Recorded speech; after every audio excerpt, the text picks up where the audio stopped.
গরম গরম আলুর চপ খেতে কার না ভালো লাগে। আজ আমি বানাবো পারফেক্ট দোকানের মতো ঘরোয়া উপকরণ দিয়ে আলুর চপ।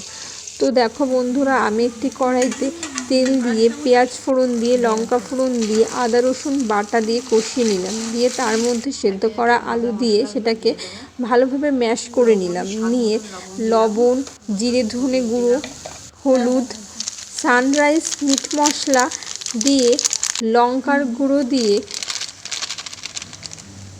বাদাম দিয়ে ভালোভাবে আমরা এটাকে কষিয়ে নেব। তার ভিতর আমরা বিট লবণও দিয়ে নিয়েছিলাম। দিয়ে কষিয়ে কষিয়ে নাড়িয়ে নেব এবং অন্য একটি বাটিতে 4 চামচ বেসন, 1 চামচ কর্নফ্লাওয়ার, একটুখানি খাবার সোডা, হলুদ গুঁড়ো, লবণ গুঁড়ো, লঙ্কার গুঁড়ো দিয়ে আমরা এটাকে ভালোভাবে মিশিয়ে নেব। তারপর আমরা একটু একটু করে জল দিয়ে ব্যাটারটাকে গুলিয়ে নেব। তারপর আমরা এদিকে আলুগুলোকে পুর করে নেব, নিয়ে ব্যাটারে গুলিয়ে গরম তেলে ভেজে নেব। তো আমাদের ভাজা হয়ে গেছে, এখন আমরা সার্ভ করছি গরম গরম আলুর চপ। অসাধারণ।